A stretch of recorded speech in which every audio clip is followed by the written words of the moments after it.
Estamos hablando de la infraestructura educativa en nuestro país.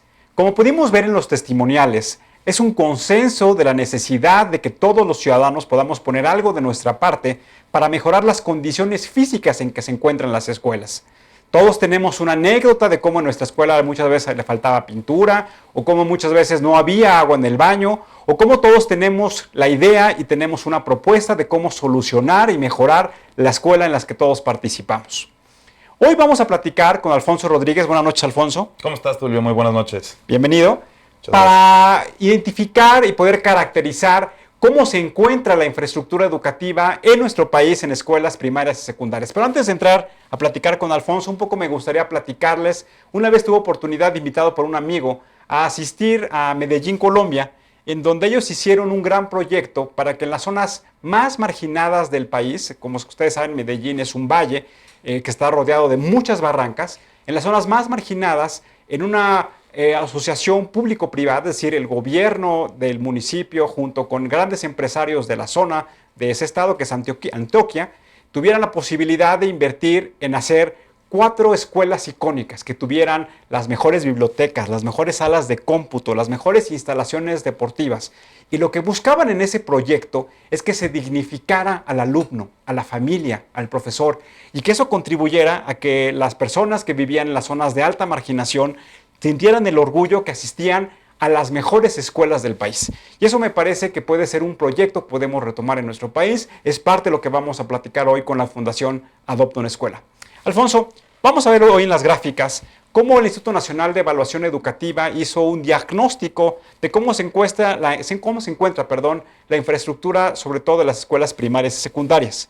Vamos a ver una primera gráfica en donde lo que nos dicen es que hay elementos básicos que contribuyen al proceso de aprendizaje de los alumnos, como es el caso de los salones de cómputo y las bibliotecas. ¿Qué nos puede decir al respecto, Alfonso? Así es, Tulio. Mira, la gráfica, que está muy sencilla, nos muestra que en las escuelas rurales públicas, que son las que se encuentran fuera de las áreas urbanas, el 8.2% tiene salón de cómputo y el 29% tiene biblioteca. Solamente el 8% tiene lo que sería salón de cómputo y solamente el 30% tiene biblioteca.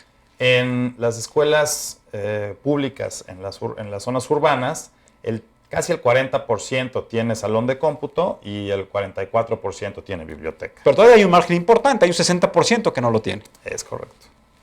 Y luego en las escuelas privadas se voltea la ecuación y el 82% tiene salón de cómputo y el 63.7% tiene biblioteca. Bueno, una tercera parte no tiene biblioteca y eso también llama la atención porque todavía hay un rezago ahí importante en cuanto a fomentar la lectura. Debemos recordar que parte también de grandes procesos de aprendizaje y procesos de impulsar el fortalecimiento del aprendizaje de los alumnos es también fomentar la lectura, y eso me parece que es una de las acciones que deben tomar las escuelas privadas. Y quizás a lo mejor las escuelas privadas también tienen un salón de cómputo más robusto en el cual a lo mejor los niños ahí pueden hacer las investigaciones y entonces ya no necesitan la biblioteca, por así decirlo. Bueno, yo sigo todavía siendo un amante de los libros, me gusta palpar el libro, me gusta oler las hojas más que estar viendo los... Me canso todavía leyendo, por ejemplo, en las tabletas electrónicas. Siempre has sido romántico, mi querido Tulio. El romanticismo también es bueno, estimado Alfonso. Vamos a ver la siguiente gráfica, en donde también el Instituto Nacional de Evaluación Educativa lo que nos dijo es, estableciendo una calificación del 1 al 5 y comparando las escuelas rurales públicas con las urbanas públicas y las privadas, cómo calificaron el mantenimiento y la conservación de las instalaciones en las escuelas primarias y secundarias. ¿Qué nos puedes decir, Alfonso, al respecto? Pues mira, Tulio, aquí en las escuelas públicas rurales, el 46.9%, el 47% están bien calificadas con una calificación del nivel de 5. El 15.2% tienen un nivel 4, el 13.6% tienen un nivel 3 y el 9.7% tiene un nivel 2 y el 14.5% tiene un nivel 1. Esto quiere decir que la mayoría de las escuelas cuentan con bien buen mantenimiento y conservación de las instalaciones, y en el caso de las escuelas urbanas públicas, el 61% tiene nivel 5, que es el mejor nivel, que es el nivel en el que cuentan con muy buen mantenimiento y conservación. El 11% tiene un nivel inferior de mantenimiento y conservación, que es el 11.2. En el siguiente nivel, el 11.5, que cuenta con un menor nivel de mantenimiento. Y los últimos dos niveles pues, son el 7.4 y el 7.9, que eso sí ya necesitan. Llama la atención, Alfonso, que todavía sigue existiendo una brecha importante entre las escuelas rurales públicas y las escuelas urbanas públicas. Y eso, bueno, pues eso es importante porque como ustedes saben, hoy el nivel educativo de nuestro país pues tiene como reto fundamental incrementar la capacidad de aprendizaje de los alumnos. Hoy se habla que en los modelos, en los procesos de modernización de la educación no solamente tiene que ver con los contenidos educativos, sino también tiene que ver con la formación de capacidades y habilidades como persona. Y eso ahí lo que es muy importante es que las escuelas tengan los incentivos y los elementos físicos necesarios para que los alumnos en ese proceso integral de aprendizaje pues puedan tener también esa posibilidad de tener capacidades y habilidades distintas a la educación tradicional. Sí, de hecho esos documentos de los que hablas platican de que es muy importante como incentivo para los alumnos que tengan instalaciones de excelencia, porque así se van a sentir muy a gusto al ir a la escuela y que no tenga su salón, por ejemplo, que no haya agua o que no haya luz o que no haya servicios de drenaje, entonces son escuelas insalubres, o que, por ejemplo, que no tengan buen mantenimiento, entonces que haya goteras, entonces pues ya son situaciones como pues, deficientes de la infraestructura escolar que deja de incentivar a los niños a que vayan a la escuela. Y creo que también lo que dicen los pedagogos es que es muy importante en el estado de ánimo de los alumnos, que cuando llegues a un lugar te sientas cómodo, sientas ese confort que te da una buena instalación educativa y que por lo tanto, como bien lo dices, no estás preocupado de estar tratando de esquivar la gotera cuando está lloviendo o que estés preocupado de que te va a ganar tu compañero para ir al baño y cuando vayas tú ya no vayas a poder jalarle al excusado y genera una situación incómoda frente a los alumnos. Creo que esa es una parte muy importante que también muchas veces no se discute cuando se habla de la reforma educativa o de la calidad de la educación, pero son los elementos básicos que se debe tener en un proceso de educación integral. Es correcto, Tulio. Y si ponemos la siguiente gráfica. Por favor. Aquí en esta gráfica estamos viendo el ambiente, qué tan agradable es el ambiente de las aulas en las escuelas. Y esto se refiere igual a las instalaciones, pero dentro del aula. Y lo que platicábamos ahorita, por ejemplo, que no tenga goteras, que estén bien pintadas, que tengan pizarrón, que las bancas estén bien arregladas.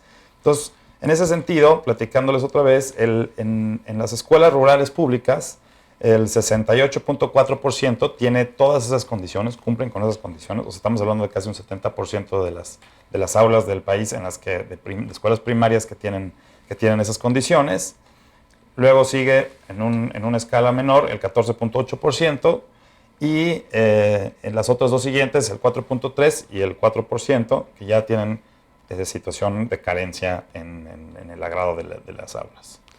Aquí también lo que nos llama mucho la atención, pues sigue habiendo una disparidad, a pesar de que el 70% versus el 95% en las escuelas privadas con respecto a las escuelas rurales públicas, pero no debe haber esas diferencias. Nos parece que la cobertura educativa también tiene que pasar por la infraestructura de las escuelas y eso debe ser un elemento muy importante. En estas gráficas no se incluyeron los datos que se refieren a las comunidades indígenas, en donde claramente y tristemente hay un gran contraste.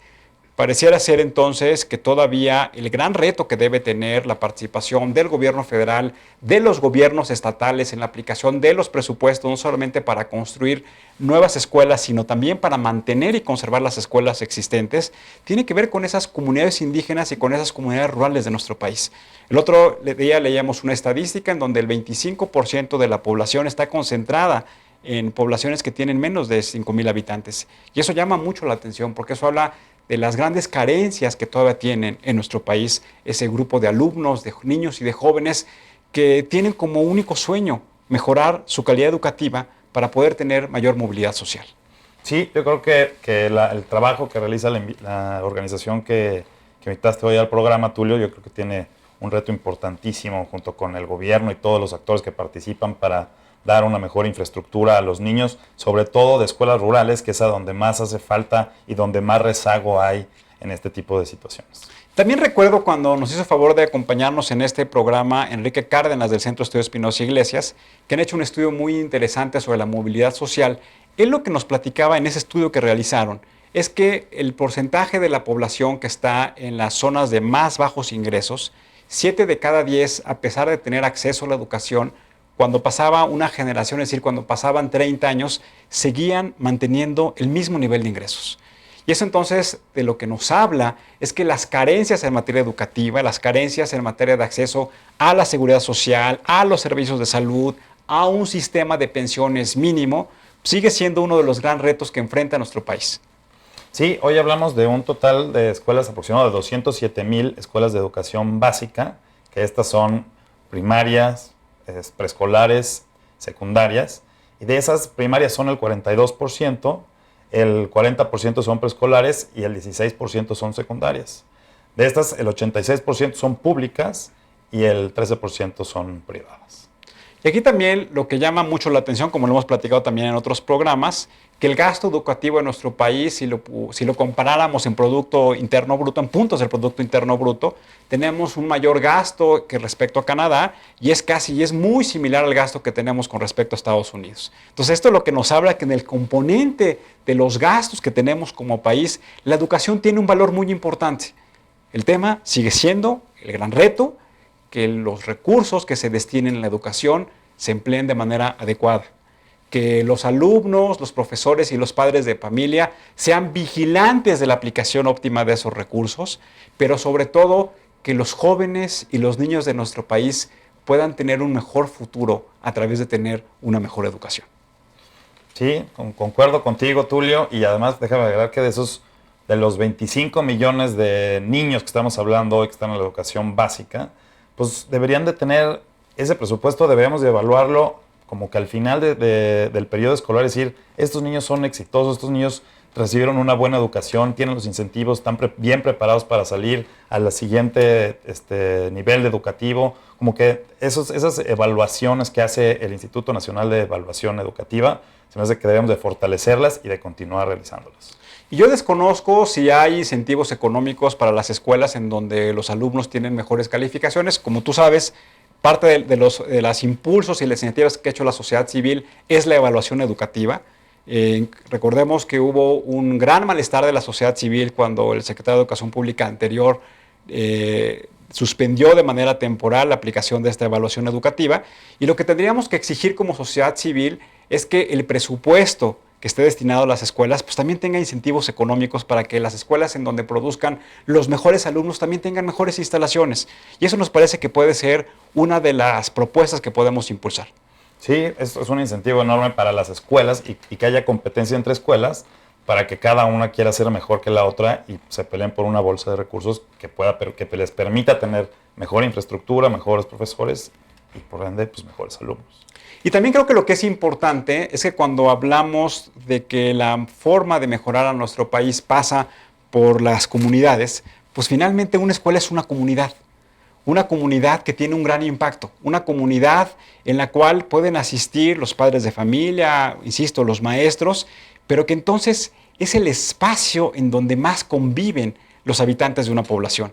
Y eso me parece que también es muy relevante para quien está diseñando e instrumentando políticas públicas. Sí, hoy vi un video de un programa que trae el gobierno que se llama Escuelas Dignas y había una escuela que hicieron en Valle de Bravo y que uno de los espacios que requerían más los padres de familia es un lugar en donde pudieran ir a desayunar y a almorzar sus hijos, porque llegaban después de desayunar con mucha energía para tomar clases y ya no estaban preocupados por su alimento y tampoco estaban preocupados por el alimento después de las clases. Entonces, se me hace que también la participación de los padres de familia y los maestros en cada uno de los construcciones o remodelaciones o mejoras que puedan hacer las escuelas y para hacer mejor infraestructura, pues se me hace que debemos de participar todos. El otro día teníamos una discusión con las más altas autoridades educativas de una universidad en donde en una fundación que lo que se dedica es a dar alimentos y desayunos escolares a los niños que no tienen esa posibilidad. Está comprobado que cuando un niño no tiene los nutrientes mínimos necesarios para llegar a las 8 de la mañana o las 7 de la mañana a la escuela, pues su nivel de aprendizaje y su nivel de concentración es mucho menor. Y la discusión era si era viable seguir dando alimentos escolares a esos niños o si era más importante llevar a cabo actividades productivas. Y claramente yo creo que la alimentación es el primer paso que se tiene que dar y después ya vienen todos los elementos necesarios para fortalecer las vocaciones productivas de las comunidades. Por eso es tan interesante el punto que tocabas tú, referente a las escuelas rurales. Se me hace que ahí es donde por ejemplo, ese presupuesto para brindarles alimento y fortalecerlos en su nutrición, pues ahí es donde ese presupuesto debería de ir conforme a la política pública en mayor medida. Y bueno, vamos a platicar en unos momentos con Mónica Arcila de la Fundación Adopta una Escuela, en donde aquí el gran dilema es si la sociedad civil es la que tiene que participar en mantener y conservar la infraestructura educativa, o es el gobierno federal y los gobiernos estatales con estos grandes recursos que se destinan del presupuesto público para llevar a cabo esas tareas. Alfonso, muchas gracias. Nos vemos en la próxima. Buenas noches a todos. Gracias. Vamos a hacer un corte y antes de hacer el corte los invitamos a que nos sigan en nuestras redes sociales, a que nos hagan favor de mandarnos una anécdota de cuáles consideran y cuáles son sus propuestas de cómo se puede mejorar la infraestructura de las escuelas en las cuales ustedes asistieron o en las cuales sus hijos están asistiendo actualmente. Vamos a hacer un corte y regresamos.